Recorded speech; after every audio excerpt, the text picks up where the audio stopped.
நாங்க 2 பேரும் செத்து தவசமாயாச்சு. இப்ப மறுபடியும் ஒருத்த கிட்னி வேற வந்து நிக்கிறான். Hi hello guys, welcome back to our channel.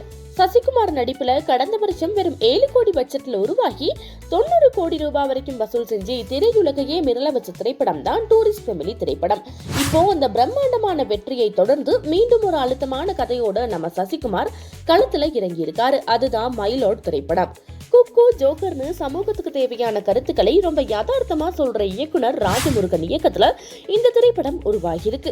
Sasikumar கூட சைத்ராஜே, அச்சர், ஆஷா சரத், குரு சோமசுந்தரம், ஜெயபிரகாஷ்னு ஒரு பெரிய நட்சத்திர பட்டாளமே இதுல நடிச்சிருக்காங்க. ஏற்கனவே இந்த திரைப்படத்தோட பாடல்களும் ட்ரெய்லரும் ரிலீஸ் ஆகி மக்களிடையே நல்ல வரவேற்பையும் பெற்றிருந்துச்சு. ஒரு சமூக பிரச்சனையையும் குடும்ப உறவுகளையும் மையமா வச்சு இந்த கதையை ராஜமுருகன் செதுக்கியிருக்காரு அப்படிங்கிறது நல்லாவே தெரியுது.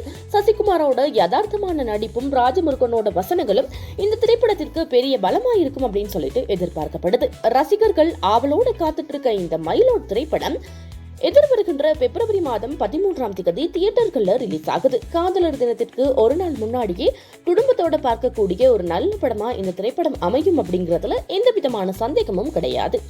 டூரிஸ்ட் ஃபேமிலி மாதிரி இந்த திரைப்படமும் சசிகுமாருக்கு ஒரு பெரிய ஹிட்டா அமையுமா அப்படிங்கிறத வெயிட் பண்ணி பார்க்கலாம். ஸோ இந்த திரைப்படத்திற்காக நீங்கள் எவ்வளோ வெயிட் பண்ணுறீங்க அப்படிங்கிறத கமெண்ட் செக்ஷனில் மறக்காம ஒரே ஒரு கமெண்ட் பண்ணிட்டு என்னோட இந்த வீடியோ பிடிச்சிருந்தா மறக்காம என்னோட இந்த வீடியோக்கு ஒரே ஒரு லைக் பண்ணிட்டு இதே மாதிரி அப்டேட்ஸை டெய்லியும் தெரிஞ்சுக்க நம்மளோட சேனலை ஃபாலோ பண்ணி வச்சுக்கோங்க. இதே மாதிரி இன்னொரு வீடியோவில் சந்திக்கலாம். டாடா, பை பாய்.